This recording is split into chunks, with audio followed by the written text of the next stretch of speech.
मुंबईतल्या ओशेवारा परिसरामध्ये भीषण आग लागली आहे। घास कंपाऊंड आणि हिंदू स्मशानभूमीजवळ ही आग लागली आहे। अग्निशमन दलाच्या 8 गाड्या घटनास्थळी रवाना झाल्या आहेत। आतापर्यंत 100 ते 150 झोपड्या या आगीमध्ये जळून भस्मसात झाल्या आहेत। गॅस सिलेंडरचा स्फोट झाल्यामुळे आग भडकल्याचा प्राथमिक अंदाज वर्तवण्यात येतोय।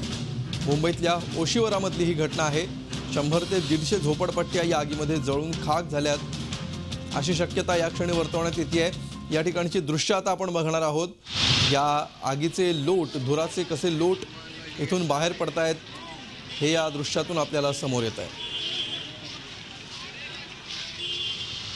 गणेश कवडे यांचे प्रतिनिधी सध्या याविषयी अधिक माहिती देण्यासाठी आपल्या सोबत आहेत। गणेश, सध्या काय परिस्थिती आहे आगीची? अमोल, बघितलं जात असेल तर ही नागरी वस्ती जी आहे ती आज फर्निचर कंपनी होती। त्या फर्निचर कंपनीमध्ये ही आग लागली गेली होती आणि त्याच वेळेस जी आग आहे बाजूला झोपडपट्टी असल्यामुळे मोठ्या प्रमाणामध्ये आग वाढलेली आहे। फर्निचर असल्यामुळे त्या ठिकाणी अग्निशमन दलाच्या 6 गाड्या, 2 ॲम्ब्युलन्स आणि 2 वॉटर टँकर या ठिकाणी पोहोचलेले आहेत। बिलकुल, या परिसराविषयी गणेश सांगा, हा परिसर नेमका काय आहे? इथे 100 ते 150 झोपड्या जळून खाक झाल्याचं सुद्धा कळतंय। हा, एकंदरीतच हे बघितलं असेल तर पूर्ण हा झोपडपट्टी परिसर आहे।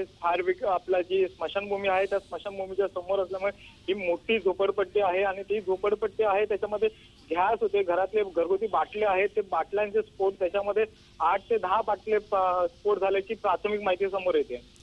बिलकुल, सध्या किती अग्निशमन दलाच्या गाड्या या ठिकाणी पोहोचल्यात आणि अग्निशमन दलाचे अधिकारी काय सांगतात?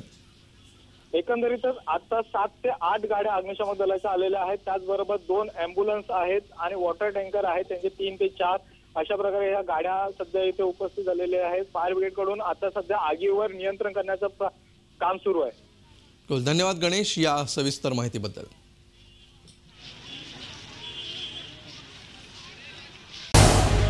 झी 24 तास रहा एक पाऊल पुढे।